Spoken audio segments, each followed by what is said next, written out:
La cadena Democracia presenta Controversia. Pero estamos retomando con fuerza, cumpliendo las metas previstas. Hay que actuar con la fuerza que se necesita. Controversia. Sería un subsidio directo al consumidor. Una zona de seguridad del Estado. Controversia.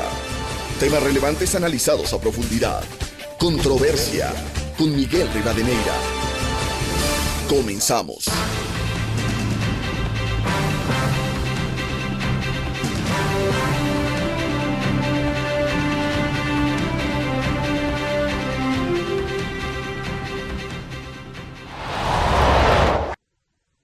Un saludo cordial a los seguidores del programa Controversia en Escena a través de Exa FM, Democracia M y Democracia TV. Hoy queremos poner en análisis un tema que debiera ser una preocupación permanente en el Ecuador, con algunos ingredientes de su desarrollo: la situación económica del país, el impacto y no solo el escenario de los resultados que vendrían de la consulta popular sobre el Yasuní, la explotación petrolera en el bloque 43, sino también la incidencia de otros elementos, como el fenómeno del Niño, que los científicos sostienen que es ineludible su impacto en el Ecuador, lo que no se sabe si será leve, moderado o fuerte.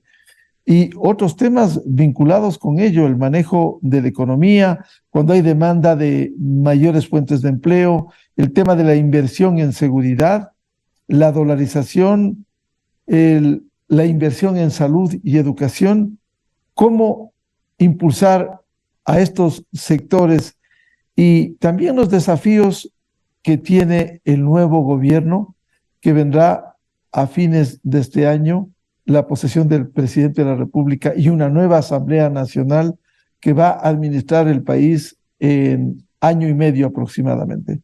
Con estos antecedentes quiero dar la bienvenida a nuestros invitados, el economista Santiago García, catedrático universitario y presidente del Colegio de Economistas de Pichincha, la economista María Herrera, académica, catedrática y analista económica, y el economista Alberto Acosta Burneo, de Análisis Semanal.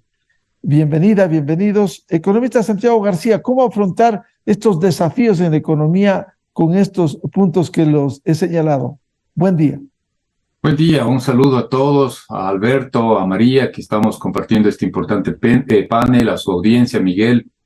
Bueno, yo creo que lo primero es que hay que tomar conciencia que el funcionamiento económico de Ecuador lleva, yo diría, un proceso de lenta recuperación después del COVID. Si bien el año 2021 tuvimos una recuperación más o menos apreciable, pero luego estamos, yo diría, en un movimiento, en una dinámica muy baja.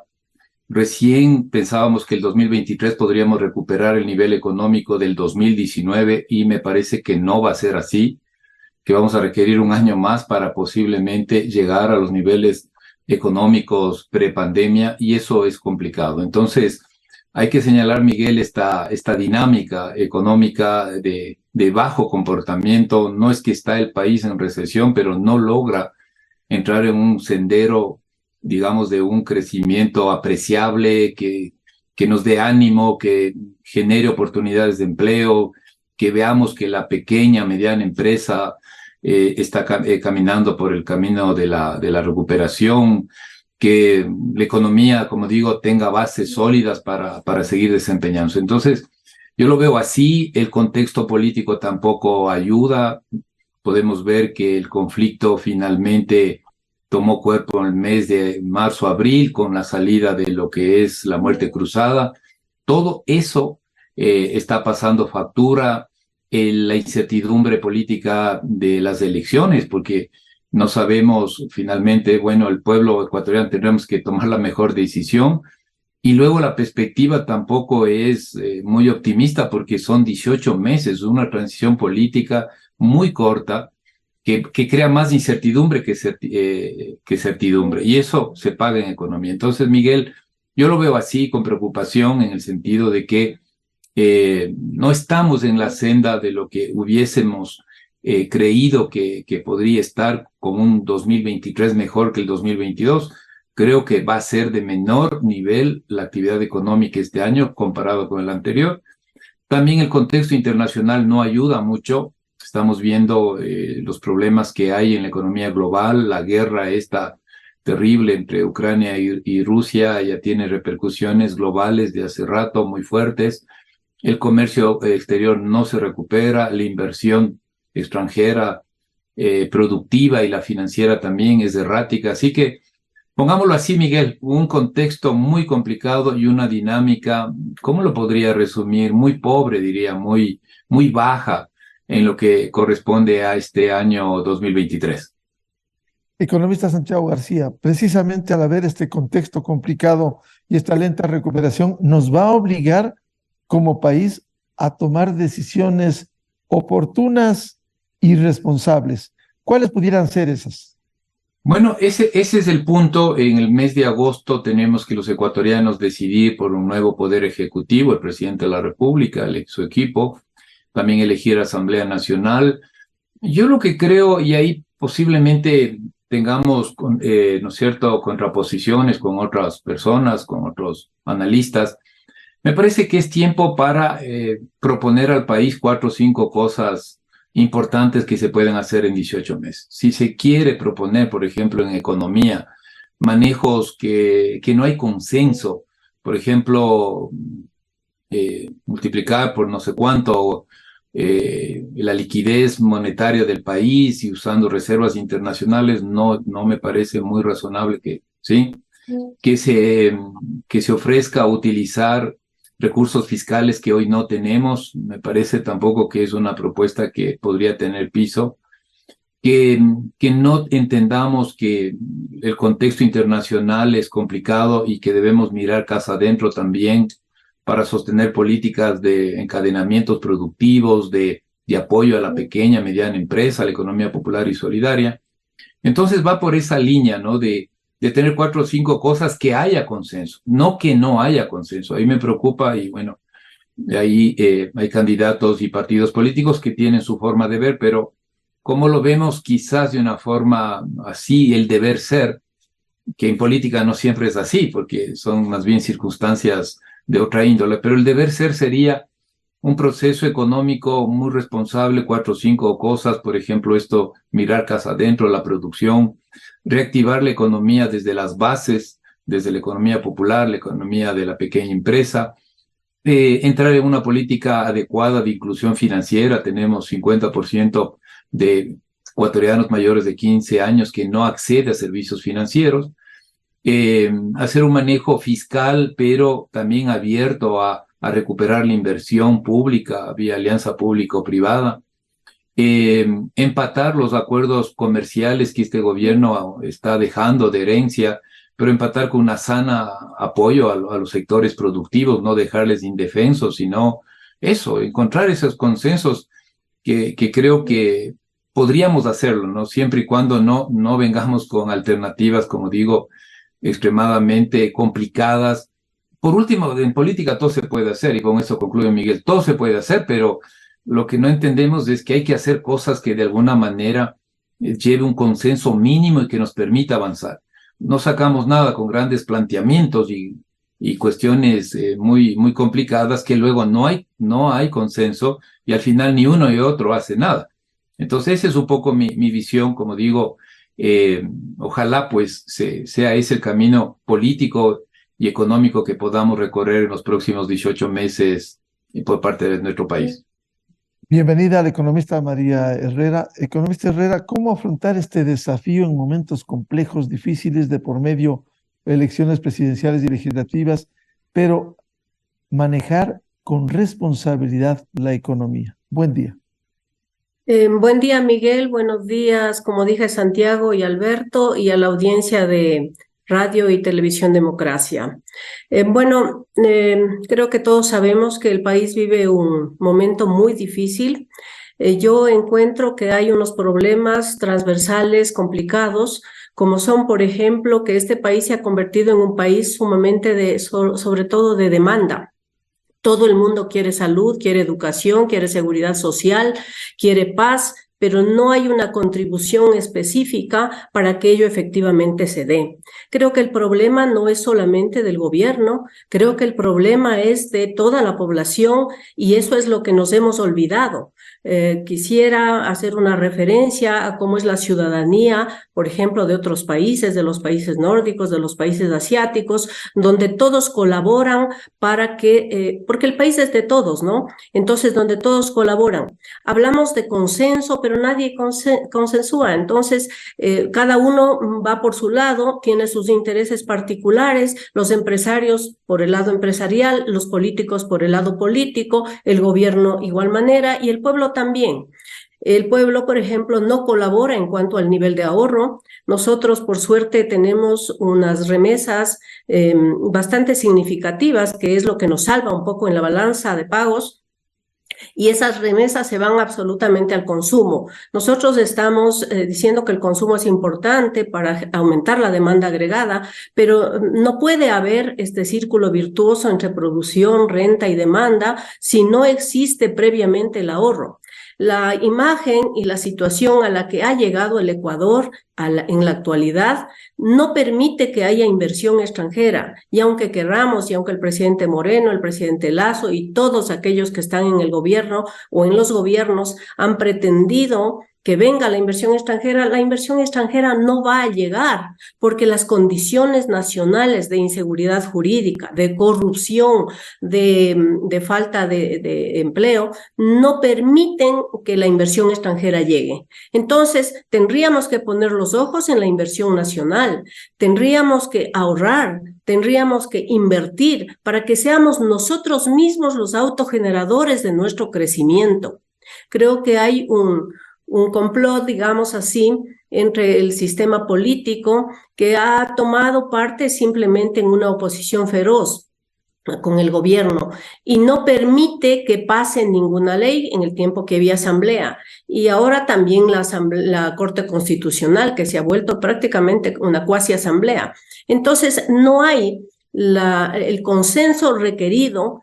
Y esto es un problema de educación. Ese es un problema de educación para mí. Yo creo que el Ecuador tiene que empezar, o lo que yo pediría, lo que yo quisiera ver en el Ecuador es que empecemos un proceso de reconstrucción del país, donde haya realmente la voluntad de todos quienes hacemos este país para construir un nuevo Ecuador. Porque así como están las cosas, la inseguridad, el desempleo, la corrupción, no son temas de manejo en el corto plazo, son temas de manejo en el largo plazo. ¿Cómo vamos a pedir que nosotros tengamos un país hasta agosto, que ya nos faltan días, o hasta un año, un país sin corrupción?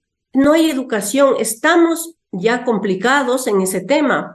Y toda la gente se ha acostumbrado a acceder a los niveles fáciles de hacer dinero. Yo pienso que ese es criterio personal. Bienvenido al economista Alberto Acosta Burneo de Análisis Semanal. ¿Cómo enfrentar este momento en estas condiciones complejas, difíciles, con grandes desafíos? No solo la consulta popular de Yasuní, el fenómeno del niño, la reforma al seguro social, se ha hablado de empleo, se ha hablado de la recuperación de la inversión. ¿Cómo afrontar este momento con responsabilidad? Muy buen día. Muy buenos días. Definitivamente lo creo que el punto de partida es reconocer que estamos en un entorno muy complejo, porque a esto se está sumando lo que yo podría llamar una tormenta perfecta. La veo con mucha preocupación.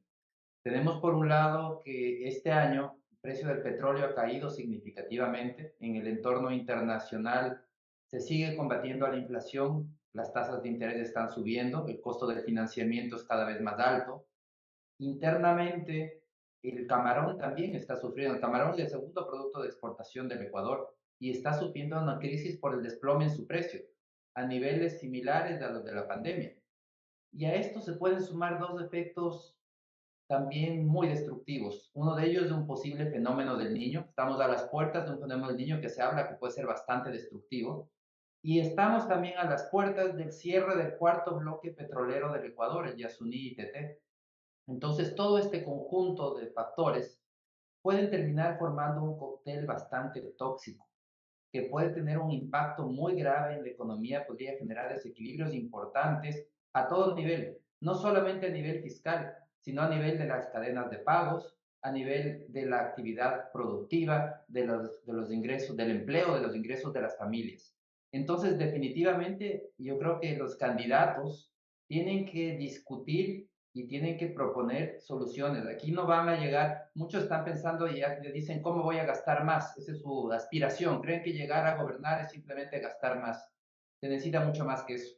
Tienen que enfrentar un tema inmediato, urgente y que lo van a sentir apenas lleguen al poder, y es todos estos efectos de este cóctel tóxico que se está gestando en la economía ecuatoriana en este año y que tenemos que tener la responsabilidad para poder enfrentarlo adecuadamente. Ahora, se hablaba hace un momento y hacían algunos de mis contertulios, decían algunas propuestas de qué hacer para que la economía salga adelante. Esos son temas también muy importantes, más allá de estas urgencias inmediatas. Y yo creo que el desafío que tenemos en este año, 8 meses que vamos a tener de un presidente, de una presidencia muy corta, es tratar de seguir teniendo la mirada en los temas importantes a nivel nacional. Lamentablemente, presidencias cortas lo que hacen es incentivar el cortoplacismo. El cortoplacismo es gobernar con objetivos electoreros para ganar las elecciones en 2025. Ese es el peor de los escenarios. Esperemos que eso no se dé, que quien llegue a Carondelet pueda tener puesta la mirada en el largo plazo. Ese es el gran desafío. Son pocos meses, es apenas año, 8 meses, pero el largo plazo se construye hoy. Es hoy día cuando se tiene que comenzar a implementar esas reformas que probablemente quien llegue a Carondelet no las pueda ver cumplidas en su totalidad, pero las tiene que iniciar porque tiene que entender que tiene que pensar de una manera estratégica como un estadista. Entonces ese es el gran desafío, hacer reformas que el país requiere. ¿Qué reformas? Ya de manera puntual. Necesitamos trabajar en competitividad, que el país sea más competitivo, que sea mejor produciendo, porque la competitividad es la que va a incentivar también la inversión nacional e inversión extranjera, siendo más competitivos. Hay que trabajar de manera transversal en la competitividad de toda la economía. Eso desde el lado económico. Desde el lado legal, hay que seguir trabajando en mejorar el entorno para que haya más seguridad jurídica, para que los inversionistas se sientan seguros de invertir en el Ecuador. Y esto aplica para los inversionistas nacionales y extranjeros, porque vemos que lamentablemente también desde el lado jurídico el país genera incertidumbres de manera permanente y eso termina ahuyentando capitales y termina ahuyentando inversiones. Entonces hay mucho trabajo por hacer por el lado jurídico y por el lado económico para impulsar la inversión, porque al final del día es la inversión el motor del crecimiento económico. Economista Alberto Acosta, se ha hablado esta mañana, por ejemplo, lo que en campaña se ha mencionado, no todos los candidatos, por cierto, el usar los recursos del Banco Central del Ecuador. En lugar de generar mayor producción, productividad, lo que se va es a lo que decía, a gastar. Pero esto no contribuye a una seguridad económica en el Ecuador.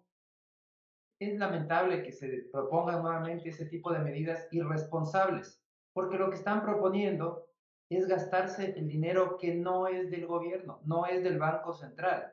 Ese dinero tiene un dueño, es quien depositó ese dinero en el Banco Central. Y de manera indirecta, quienes depositamos somos el público, los depositantes. Quien depositó en una cooperativa y en un banco, por ley, una parte de esos recursos se van al Banco Central. Esa es la Reserva Internacional. El grueso de la Reserva Internacional, en este momento la Reserva Internacional son alrededor de 7.000 millones de dólares, de los cuales casi más de 5.000 millones corresponden a reservas bancarias, es decir, de cooperativas y de bancos. Entonces, ese dinero no puede ser topado. El rol de ese dinero es estar disponible en todo momento. El rol de ese dinero no es tener rendimientos altos, no es dinamizar la economía, el rol es evitar una quiebra financiera, para que cuando el público quiera retirar sus recursos, esos recursos estén inmediatamente disponibles. Entonces, si viene un candidato, como ya proponen Luisa González, propone Yacu Pérez y propone Herbas, los tres candidatos proponen la irresponsabilidad y la ilegalidad, porque en este momento es ilegal, de que el Banco Central vuelva a financiar al gobierno. eso al final del día lo que hace es elevar el riesgo sistémico.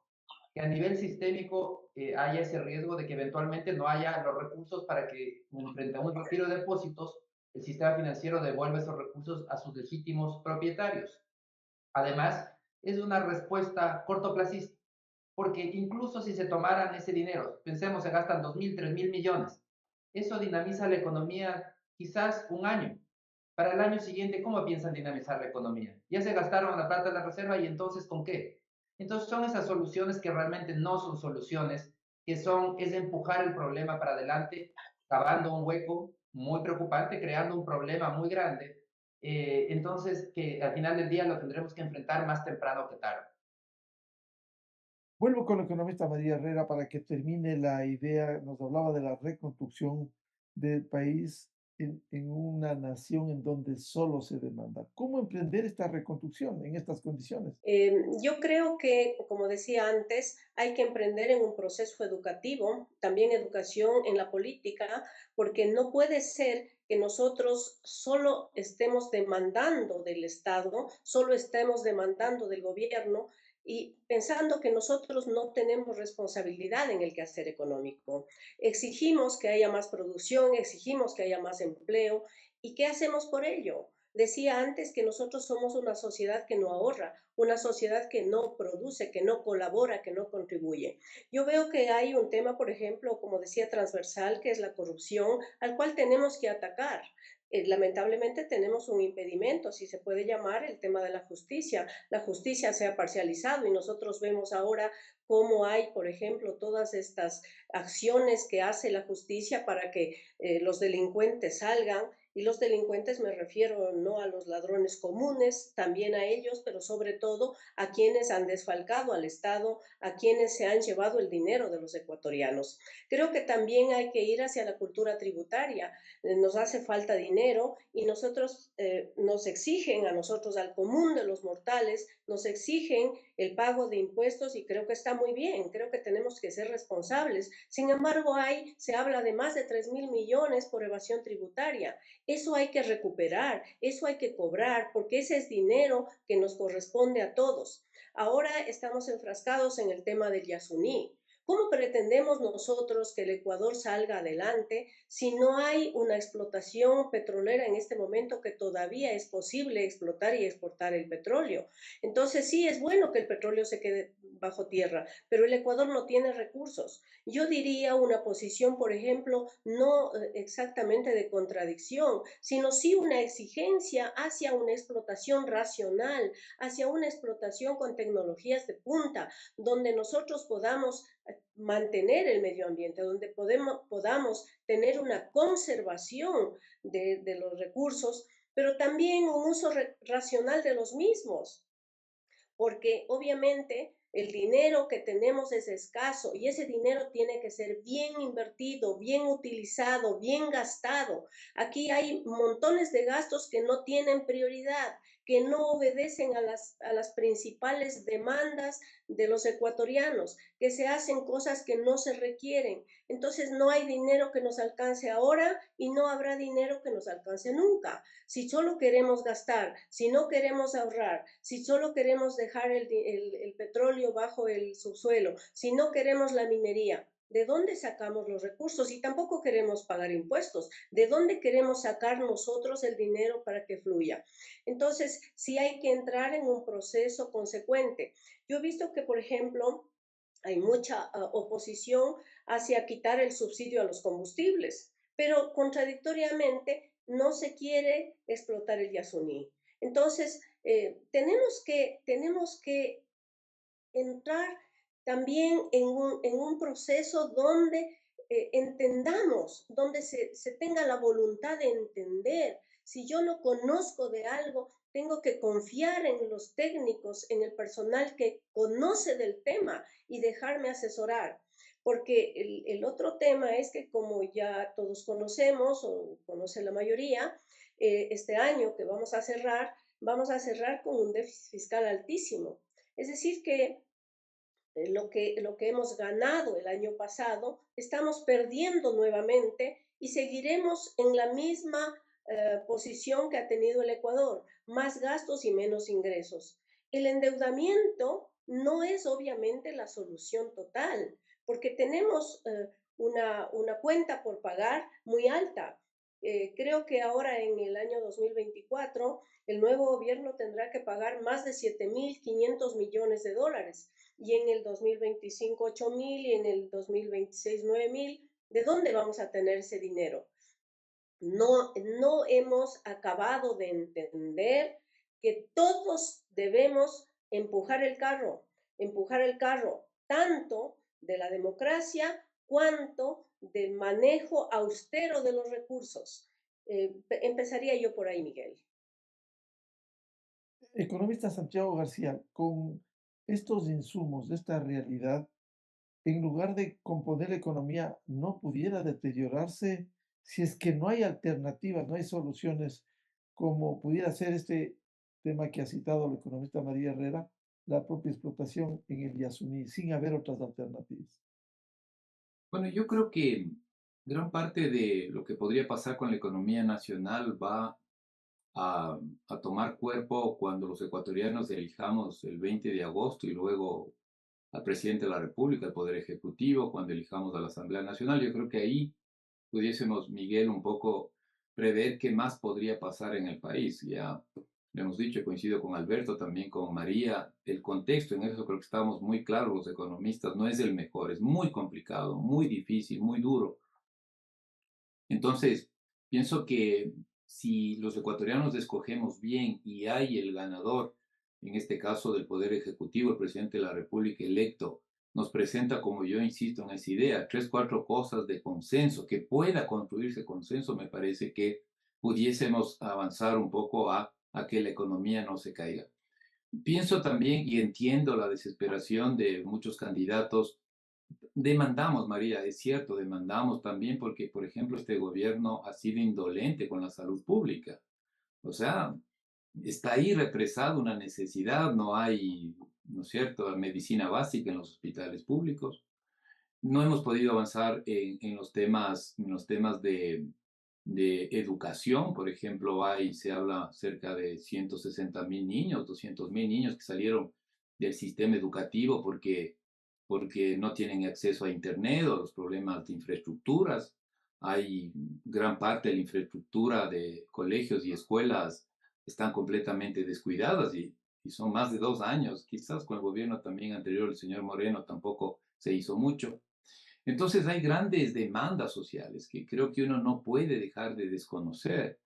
El tema ahí es plantearse, bueno, si eso es así, me estaba olvidando algo que yo conozco muy bien, 150.000 jóvenes en edad de entrar a la universidad no pueden entrar a la universidad porque no hay espacio, no hay recursos, no hay financiamiento para ese ingreso. Entonces, entendiendo esto, lo importante sería encontrar las alternativas que sean razonables. Yo coincido con María, por ejemplo, sí hay que hablar con claridad sobre lo que es un gasto público de calidad. Hay mucho desperdicio también no todo gasto es bueno, eso a veces es difícil técnicamente explicar porque creen que todo gasto va a sacar adelante al pueblo ecuatoriano y no necesariamente es así.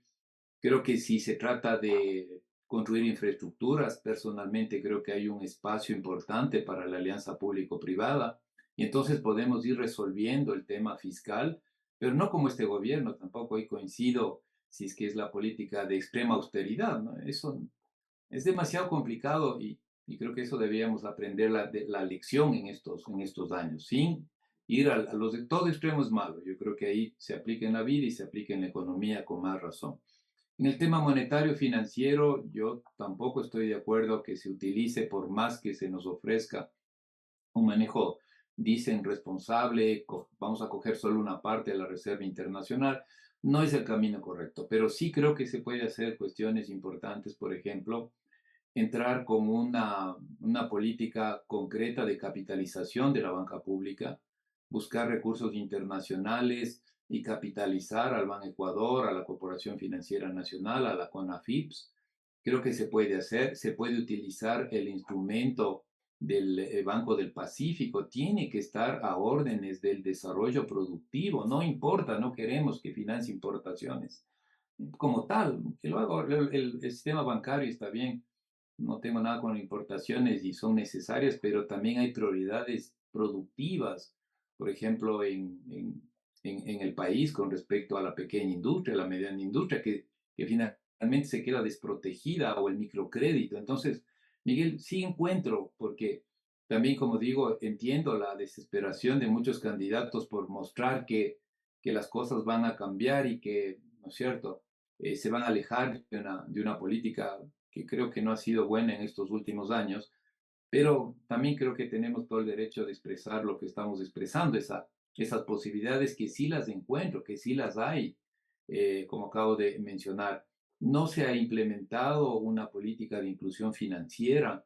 Aquí nadie lo ha tomado en cuenta, los gobiernos ni siquiera creo lo entienden bien, lo que es incorporar a la ciudadanía a los servicios financieros. No hemos podido tener fondos de respaldo, de garantía para aquel joven que quiere emprender. Entonces, sí se podría armar eso, en el sentido, estoy refiriéndome a estas dos políticas, ¿no? Hay alternativas. Quizás con María también coincido en el tema petrolero. Hay que hacer un manejo razonable, racional de los recursos de la naturaleza que disponemos. Todos estamos, yo personalmente estoy de acuerdo, y es un principio constitucional, es un compromiso de la sociedad proteger la naturaleza, pero tiene que hacerse transiciones, tiene que haber el concepto de transición. No es cuestión de cerrar los grifos, no es cuestión de, sí, de negar todo, sino hacerlo de una forma planificada. Mi discurso en ese punto, por ejemplo, es toda una política de transición energética. No hemos podido construir bien toda la infraestructura hidroeléctrica que el Ecuador podría tener y ser gran exportador de energía.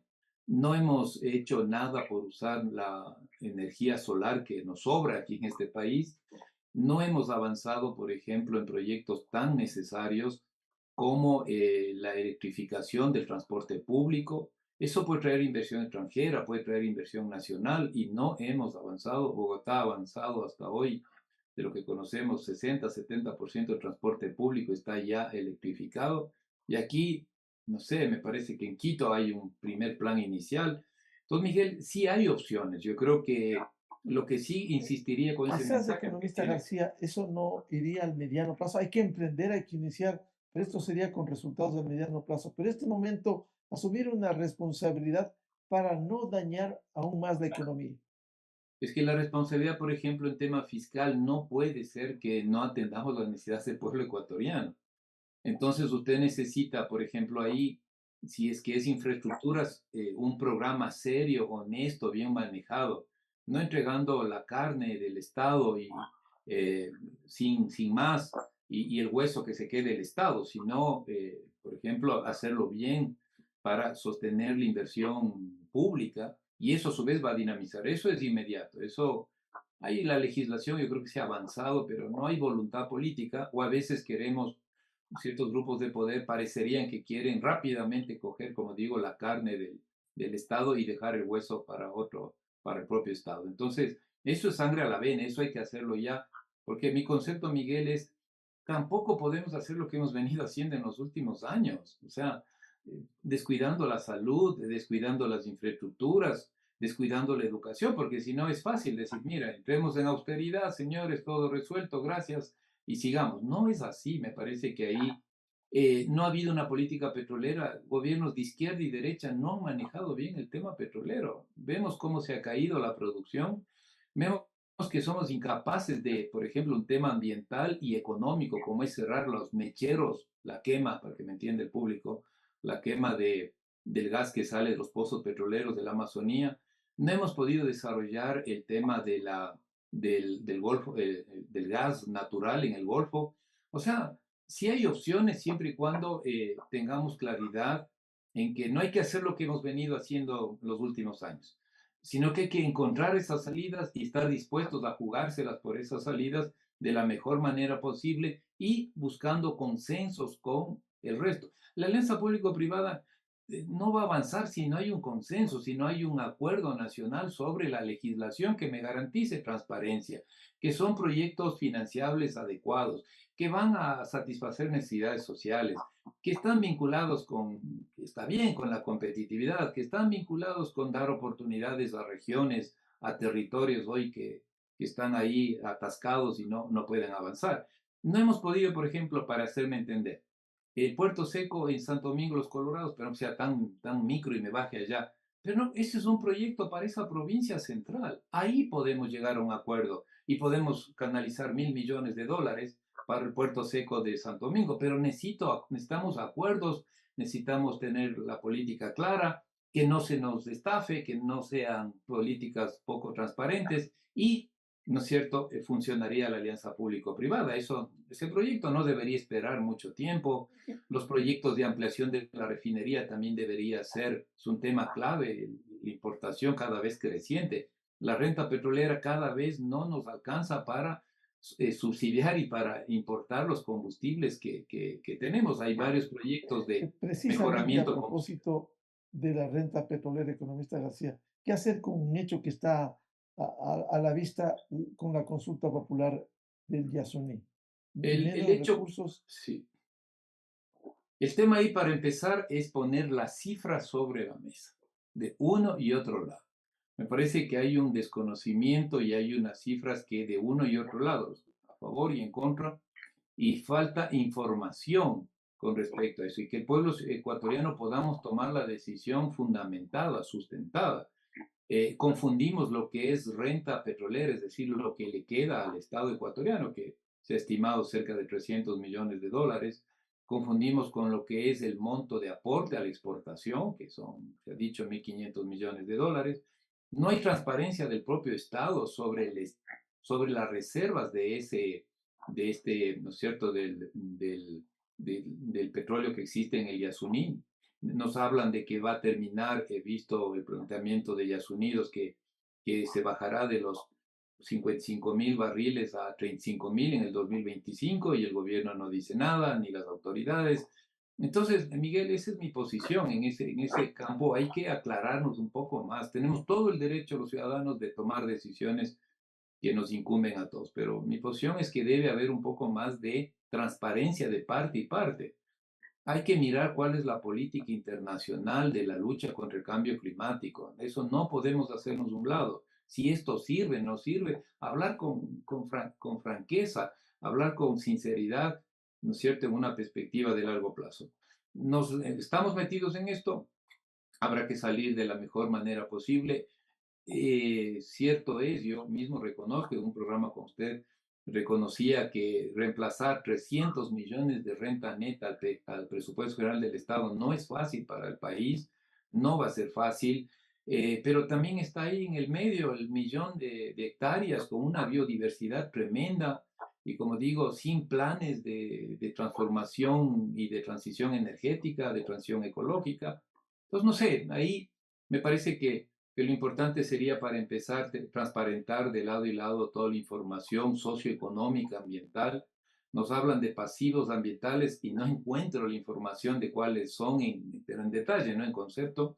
No encuentro la posición, como digo, del gobierno también y de las autoridades sobre las reservas probables y las reservas ya establecidas. En fin, entonces vamos a tomar decisiones sin mayor evidencia y eso a mí personalmente me preocupa. Tiene que haber evidencia, tiene que ser un diálogo más sincero, honesto, para que el pueblo ecuatoriano pueda tomar la mejor decisión sobre el petróleo que se quedaría en tierra o no en el Yasuní. Economista Alberto Acosta Borneo, estos desafíos inmediatos como la consulta popular del Yasuní, es verdad, se necesita transparencia en los datos. Sin embargo, ¿cómo podría impactar de ganar el sí para que se suspenda la explotación o el no para que continúe la explotación petrolera? Mire, es lamentable cómo en el Ecuador no sabemos aprovechar las oportunidades, se nos pasa el tren como de costumbre. El mundo está en otra onda. Este momento de qué se está hablando en el mundo es, por ejemplo, de la bonanza que está entrando. Un titular de The Economist, de la revista prestigiosa en materia económica, se está preguntando como titular, ¿es Dios brasilero? ¿Y por qué dicen esa pregunta? Porque Brasil está aprovechando y va a vivir un gran boom junto con Guyana, un gran boom petrolero.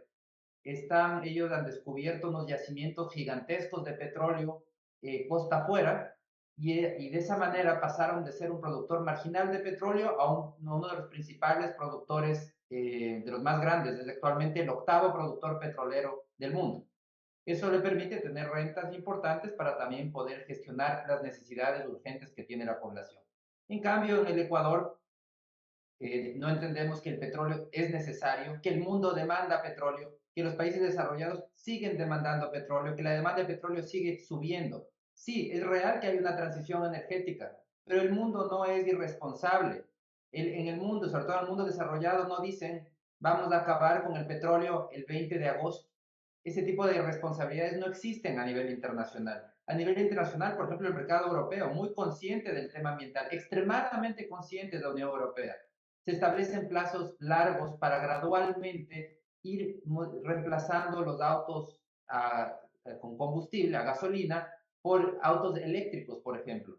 Entonces, esto es un proceso gradual y así hay que entenderlo y no podemos ser tan irresponsables de pensar que se puede simplemente cerrar la llave de un ingreso tan importante y acabar con el cuarto bloque petrolero del Ecuador. Las cifras son públicas, las pueden consultar en Petroecuador, sale la producción fiscalizada diaria. Son sobre 55,000 barriles por día. Ese campo puede llegar a producir 100,000 barriles por día, pero lo que le falta es inversión. Por eso es que está en 55,000 barriles, pero el potencial de producción es 100,000 barriles por día y esa era la meta original de ese campo, si podemos ver también en la información cuando se presentaron los estudios del campo inicialmente. ¿Qué significa en renta? Y aquí también yo creo que más bien lo que existe es mucho desconocimiento relacionado con este tema. En la renta, el año pasado, con los niveles de precio que se registraron, son alrededor de 1.500 millones de dólares que recibió el fisco o digamos, de ingresos por la venta de este crudo. Si les descontamos el costo de producción en base a la información que nos presenta Petroecuador, que es la información que tenemos disponible, el valor neto es de 1.200 millones de dólares que se recibieron el año pasado. Ahora, hay quienes dicen, pero en el presupuesto general del Estado no aparecen. Pero por supuesto que no van a aparecer, porque la renta petrolera no va directo al presupuesto general del Estado. También hay otros beneficiarios de esa renta. Y los primeros son los GATS, los gobiernos autónomos descentralizados. Ellos participan en la renta petrolera. Petroecuador también participa en la renta petrolera. De hecho, esos son parte de los recursos que utiliza para poder invertir, para poder mantener los pozos petroleros. Entonces, esos 1.200 millones no van solamente al gobierno central para que los gaste. Esos 1.200 millones se distribuyen entre los GATS, que reciben una parte importante, entre la misma Petroecuador, y una parte va al gobierno para poderlo gastar. Entonces, la renta petrolera incluye a varios beneficiarios y por eso es que eliminar esa renta, acabar con el cuarto bloque petrolero del Ecuador, va a implicar un impacto muy importante en la economía. ¿Quién lo va a sentir? Porque hay un engaño, nos hemos autoengañado a los ecuatorianos diciendo es que el petróleo no ha servido para nada, solo ha servido para corrupción, para que se roben la plata. Lamentablemente ya todos aquí, la mayoría somos muy jóvenes como para recordar, no vivíamos todavía cuando el Ecuador antes del petróleo. Y el Ecuador antes del petróleo lo podemos comparar, por ejemplo, viendo las cifras del censo de 1950, el primer censo nacional, 1950. ¿Qué era el Ecuador antes del petróleo? Era un país extremadamente pobre. Algunas cifras que les puede llamar la atención. En ese censo, la mayoría de los ecuatorianos andaban descalzos. La mayoría de los ecuatorianos andaban descalzos, con el pie al suelo. Eso era el Ecuador antes del petróleo. Muchísimos dormían en el suelo, no en hamacas, la hamaca ya era un lujo, en el suelo dormían muchísimos. Es muy interesante ver esas cifras de ese primer censo del Ecuador para poder ver lo que era el Ecuador antes del petróleo y lo que fue después, lo que es después. El petróleo permitió la urbanización, las ciudades se terminaban un poquito más allá del casco histórico. Todo lo que vino después se construyó con el petróleo. El país se transformó, se urbanizó con el petróleo. El nivel de vida, cuando vemos una calle, un asfaltado, ahí está el petróleo. cuando vemos las obras públicas que hay en las ciudades, y hay muchísimas necesidades todavía, evidentemente, no es que no podemos decir que ya la obra está concluida, de ninguna manera, todavía un 25% de la población es pobre, pero precisamente por eso es que es absolutamente irresponsable e incluso inmoral el acabar con la cuarto bloque petrolero del Ecuador, cuando esa precisamente es una fuente de ingresos importante para que los gobiernos, para que las alcaldías, los gobiernos autónomos descentralizados puedan asfaltar la calle, para que puedan invertir en saneamiento, en alcantarillado, en agua potable, para que ayuden precisamente a la población más vulnerable. Entonces, lo que tenemos que hacer más bien y lo que deberíamos estar discutiendo es, en vez de discutir por reducir los ingresos del Estado, tenemos que discutir cómo usar bien los ingresos del Estado. Lo que se hablaba de la calidad del gasto, ese es el gran desafío. El gasto público tiene pésima calidad. ¿Cómo es posible que no haya medicamentos en los hospitales cuando el gasto público sigue aumentando? Año tras año se gasta más, pero los servicios públicos van para peor, en cualquier área que la veamos. Entonces, esos son los temas que hay que discutir, que el gasto público esté focalizado, que beneficie a quien más lo necesita, que sean obras realmente necesarias, que haya muchas más veedurías ciudadanas, etcétera. Esos son los temas de fondo, pero me parece que es absolutamente irresponsable que lo que estemos discutiendo es cómo reducimos los gastos del Estado, porque supuestamente eso no nos beneficia. Realmente es una decisión irresponsable la que va a dar el país si es que termina aprobándose el sí en esta consulta, porque va a tener un impacto muy importante por el lado fiscal, evidentemente, pero por el lado, y más preocupante, es por el lado de empobrecimiento. Eso, porque por el lado fiscal se puede solucionar elevando el precio de los combustibles, subiendo impuestos, cualquier cosa de las que ya están proponiendo los candidatos. Pero el empobrecimiento por dejar de producir alrededor de 1.500 millones de dólares de petróleo al año, ese empobrecimiento no lo podemos solucionar de ninguna manera en el corto plazo. No hay ninguna actividad productiva que pueda ocupar en el corto plazo ese espacio dejado. Y ese empobrecimiento lo vamos a sentir los ciudadanos a través de una reducción en la capacidad de compra y a través de una destrucción de empleos, según la matriz del Banco Central. Yo estimo que se van a perder alrededor de 50.000 empleos a nivel nacional como resultado de del cierre del cuarto bloque petrolero del Ecuador. Entonces hay que ser muy cuidadosos, tratar de aprender lo que hacen los países que van a la cabeza en la lucha contra el cambio climático. Esos países, ninguno de ellos ha planteado dejar de usar petróleo, ninguno. Todos siguen usando petróleo. Lo que están poniéndose es metas graduales para ir ingresando con nuevas tecnologías no contaminantes. Y lo mismo tenemos que hacer nosotros. Lo que no podemos es ser tan noveleros e irresponsables de tomar decisiones que nos van a terminar costando mucho, especialmente a ese 25% de la población que está bajo la línea de pobreza, cuyo dilema es qué va a almorzar el día de hoy. Economista María Herrera, ¿cómo ve usted el tema de la consulta popular de Yasuní y cómo lograr enfrentar este desafío con la producción petrolera? Bueno, yo creo que como todos los temas en el Ecuador, el tema Yasuní también se ha politizado. Y lamentablemente, y tengo que decirle, aunque sea duro, hay mucha ignorancia respecto a lo que en general engendra el problema del Yasuní. No, lo que nos acaba de decir Alberto, no estamos conscientes que es una rebaja significativa de la producción, que aparte de eso va a haber una pérdida porque ya se ha invertido en infraestructura sobre los 1.500 millones de dólares. El momento en que se retire eso de la explotación petrolera, todo eso quedaría perdido. Entonces, eso es una pérdida significativa para el Ecuador. También la pérdida de empleo. ¿Cómo exigimos que haya más empleo si estamos retirando prácticamente de la economía las oportunidades de empleo que ese producto genera?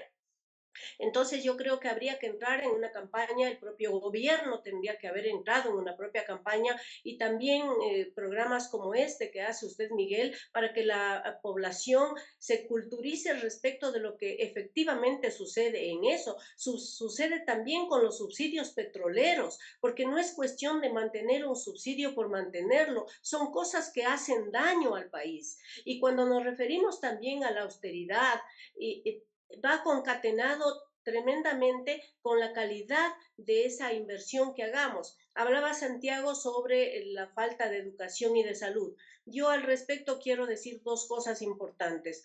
En cuanto a la educación, por ejemplo, el gobierno anterior hizo obras de infraestructura, pero quisiera saber si la calidad de la educación mejoró. No mejoró la calidad de la educación, porque seguimos teniendo nosotros un analfabetismo funcional, es decir, que seguimos colaborando con este tipo de gobiernos que efectivamente nos hacen daño al país.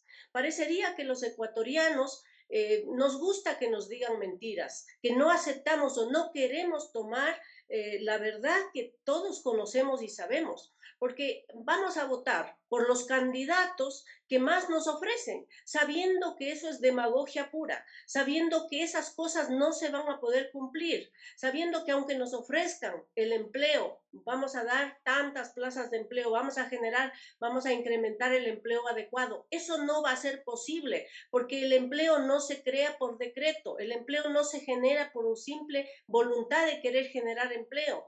Hay que concatenar con otros elementos dentro de la economía, como ya habíamos dicho, la inversión, la producción, la renta, y para que haya producción, nosotros tenemos que dar paso a estas modalidades que estamos viendo ahora. Otro elemento fundamental es la capacidad de gestión, porque yo veo que, por ejemplo, en los gobiernos seccionales falta capacidad de gestión. ¿Cuántos municipios, consejos provinciales, al final del periodo tienen recursos vagos, tienen recursos ociosos que no se han logrado invertir, que no se han logrado concretar, que no se han cristalizado en las demandas que los diferentes sectores sociales necesitan? Y también coincido con Santiago que hay demandas obviamente ineludibles. Esto mismo de la salud y de la educación, pero hagamos salud y educación realmente de calidad, hagamos salud y educación que permitan a nuestros jóvenes dar lo mejor de sí, que permitan que nuestros jóvenes tengan la capacidad de desenvolvimiento y de entendimiento a nivel nacional y a nivel internacional, que esos jóvenes tengan la capacidad de trabajar como ahora se lo hace a nivel global, ¿no? Con las mismas habilidades y destrezas para que podamos ubicarnos en cualquier parte del mundo. No soy partícipe, a ver, aclaro, no soy partícipe de que todas las personas tengan que ir exactamente a la universidad. Tiene que haber una horizontalidad en la educación. Tiene que haber una educación que nos permita generar gente que tiene especialidad en destrezas y habilidades, que puede ser tecnólogo, que puede generar también en ese sentido bienes, servicios, productos, pero con otro tipo, con otro nivel de educación. Porque claro, nosotros estamos reclamando ahora que hay muchos egresados universitarios, y yo lo conozco como docente que soy, pero obviamente, ¿por qué hemos accedido allá? Porque no se ofrece en el país unas ramas intermedias que permitan que yo explote esas necesidades que tiene la economía y que no están cubiertas, que no son satisfechas, porque yo necesito un tecnólogo de alta calidad en mecánica, en la industria, en la propia agricultura, ¿no? Un máster en agricultura no va a ir al campo a generar producción. Entonces sí tiene que haber un técnico bien preparado que vaya y que todavía colabore con toda esa agricultura, con todo ese apoyo técnico que necesita la agricultura. No olvidemos que el país todavía es un país eminentemente agrícola. Entonces, tenemos que ir por diferentes lados, tenemos que atacar por diferentes lados. Tenemos que exigir a quienes ganen las elecciones en el Parlamento que no se limiten simplemente a hacer oposición o discusión, sino que aprueben leyes que el Ecuador necesita, como por ejemplo esta de atracción de las inversiones que fue suspendida cuando había la asamblea, y que si bien la ley per se no iba a generar inversión, podía ser un punto de apoyo, podía generar de alguna manera un poco de seguridad jurídica para que las empresas puedan venir. Tenemos, Claro, sí. evidentemente el tema de la educación que se ha tocado esta mañana es fundamental para el desarrollo de un país. Sin una educación de calidad no podemos soñar con un mejor desarrollo. Quiero volver con el economista Santiago García. En medio de estos desafíos se ha hablado de la implicación del dejar de explotar en el Yasuní. El fenómeno del Niño está a puertas. ¿Cómo vamos a enfrentar este y otros desafíos que tendría el nuevo gobierno? Bueno, sí, ese es Incluso, un si me tema. permite, la renegociación de los contratos con la telefonía móvil en telecomunicaciones. Bueno, lo primero, Miguel, es ya un hecho, la presencia será un hecho concreto a partir de noviembre, la presencia del fenómeno natural El Niño y se irá hasta el primer trimestre del 2024. Eso puede tener un impacto entre 1% a 1,5% por lo menos en grandes números del Producto Interno Bruto. Y frente a eso hay que hacer el llamado para movilizarnos, hay que movilizar los recursos públicos, hay que movilizar los recursos privados también, para que esto tenga el menor impacto posible. En Colegio Economista Pichincha presentamos un breve análisis sobre la temática y no quiero referir exactamente al tema, sino aprovechar los minutos para decir qué se podría hacer, porque me parece que eso también es fundamental. Me parece razonable que se coloquen 200, 300 millones de bonos de corto plazo del Estado para la banca privada, que también sea solidaria y compre eso para poder luego canalizar hacia lo que vamos a requerir para enfrentar el fenómeno del Niño. Me parece razonable y hay que hacerlo. Redireccionar mucho crédito internacional que ya está firmado, que está en funcionamiento, son créditos de los multilaterales del Banco Mundial, el BID, la CAF, para direccionar hacia la emergencia que con seguridad y para la prevención de la emergencia, ahí me parece que se podría canalizar unos 300 millones de dólares. Me parece fundamental también que haya una coordinación del gobierno y sus ministerios para que los recursos que hoy han llegado y que están por llegar para la lucha contra el cambio climático del Ministerio del Ambiente puedan ser redireccionados y canalizados a lo que estoy mencionando, ¿no? Tanto tratar de prevenir lo máximo que se puede y también luego enfrentar los daños que seguramente va a provocar este, este fenómeno natural. Hay que hacer una reingeniería ya, hay que proponerse una reingeniería para abrir líneas de crédito emergente, tanto en la banca pública como en la banca privada, en el sistema cooperativo de ahorro y crédito, porque va a haber muchos afectados, sobre todo en el tema agrícola, el mismo sector pesquero, asusta, ¿no es cierto?, la imposibilidad que va a tener miles y miles de ecuatorianos que viven de la pesca artesanal y que su condición de vida va a bajar completamente. Entonces hay que sostener de alguna manera a través de líneas de crédito especializadas, pensadas en que las circunstancias son difíciles, sobre todo para el pequeño y mediano productor. Entonces, Miguel, ahí se va a requerir, no sé, al menos líneas de emergencia cercanas a los 500 millones de dólares, que sí se los puede manejar, yo creo que se los puede manejar. Entonces, a eso me refiero, Miguel, en el sentido de que hay un tema ahí ya que está encima nuestro, que tomará cuerpo a finales de noviembre, pero hay que movilizarnos y creo que sí hay opciones siempre y cuando también de parte del gobierno nacional, que estará ya de salida y está de salida, pero que el nuevo gobierno también asuma desde un inicio nuevo que elijamos, asuma así con interés. Ese va a ser su primer reto, enfrentar el tema del fenómeno del niño. También es importante hacer el llamado, lo que decía María, la corresponsabilidad.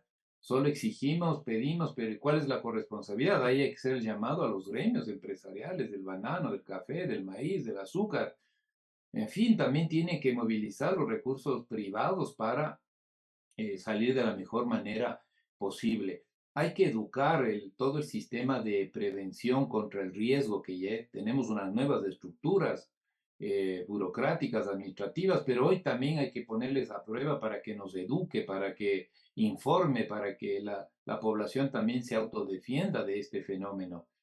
Eso, Miguel, sobre lo otro es un tema bastante complejo sobre todo lo que es la concesión del espacio radioeléctrico. Hoy le escuché, en estos días he escuchado a las autoridades del ramo.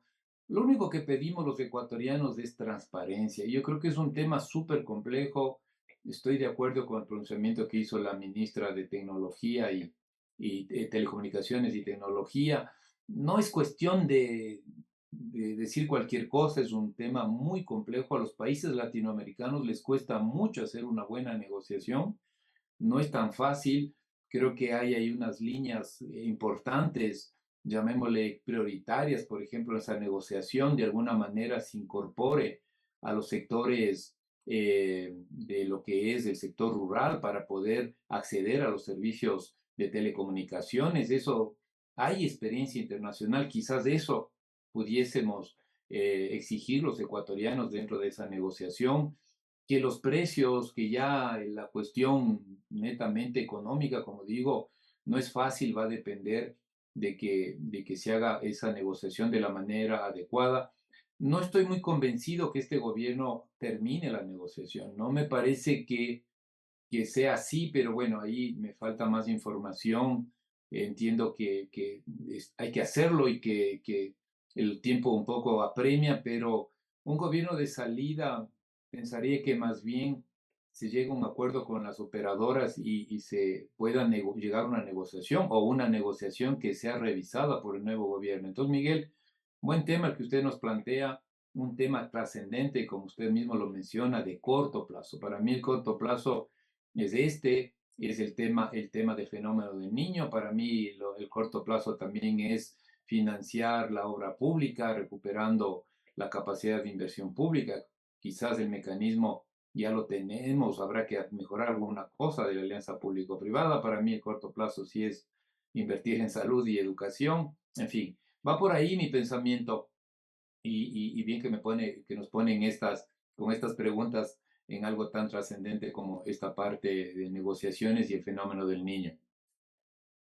Economista María Herrera, ¿cómo ve esta situación, este hecho que se viene, el fenómeno del niño? ¿Cómo generar recursos va a ser complicado porque no se sabe la dimensión del impacto del fenómeno del niño y también este proceso de renegociación que corresponde con las empresas de telefonía móvil en el sector telecomunicaciones? De hecho, el fenómeno del niño es un evento natural que nosotros de alguna manera se puede prevenir, pero son cosas que nos impactan drásticamente. Lo que creo es que con esta oportunidad el Ecuador debe tener reservas correspondientes, porque ya tenemos el volcán Cotopaxi, ya tenemos el fenómeno del niño, ya tenemos un terremoto. Entonces, siempre nos encuentra desprevenidos. ¿Y cómo es la mejor manera de prevenir? Teniendo un fondo de caja, un fondo especial para que podamos nosotros no retirar los recursos que corresponden a otros proyectos que ya están en la planificación. Acuérdense que en el terremoto de Esmeraldas tuvimos que hacer una contribución especial y sí la podemos hacer, desde luego, por solidaridad, por responsabilidad, pero de todas maneras el Estado como tal debe tener este tipo de previsiones, porque lo contrario nos encuentra como desprotegidos, como desnudos frente a un evento de tal naturaleza donde se habla, Miguel y audiencia, de alrededor de 3.000 millones de dólares. Con el déficit que tenemos, 3.000 millones más, ¿de dónde vamos a sacar nosotros? Por eso yo quería insistir también en este tema, dentro de la educación que yo menciono tanto y de la concientización, ¿no? que es también una obligación nuestra y del Estado, por supuesto, de que tendríamos que pensar bien el momento en que nosotros tengamos que recurrir a las urnas, el problema que sugiere seguir manteniendo la dolarización, porque la dolarización nos ha permitido tener el nivel de vida, el estándar de vida que ahora tenemos, olvidarnos de la inflación, el problema que es crónico en América Latina. Estamos viendo lo que pasa a Venezuela, lo que pasa a Argentina y muchos otros países, incluido Estados Unidos, y nosotros hemos sido salvados por el tema de la dolarización. No conocemos hoy lo que es prácticamente ese tema, ni lo que es tampoco el aumento de precios, el aumento, el esconder los bienes y servicios.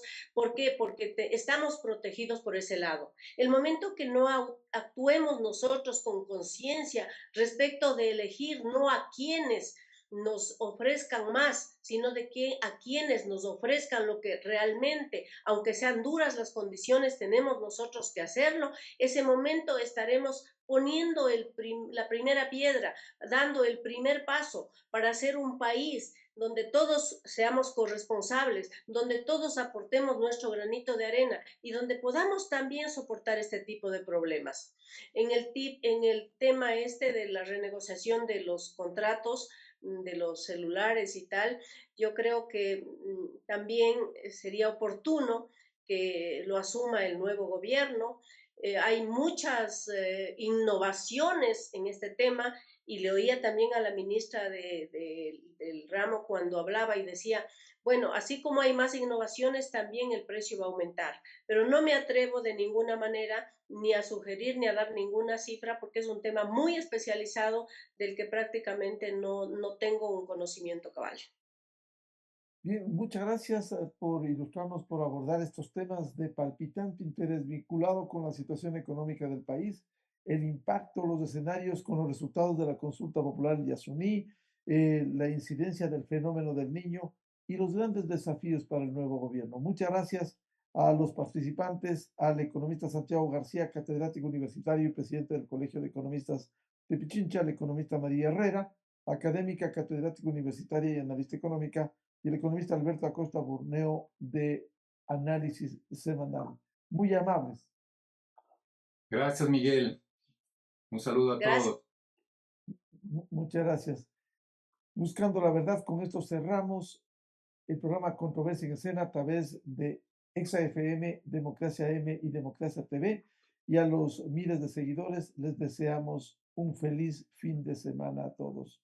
Muy buen día. Esto fue Controversia. Temas relevantes, analizados a profundidad. Miguel Rivadeneira vuelve el próximo sábado.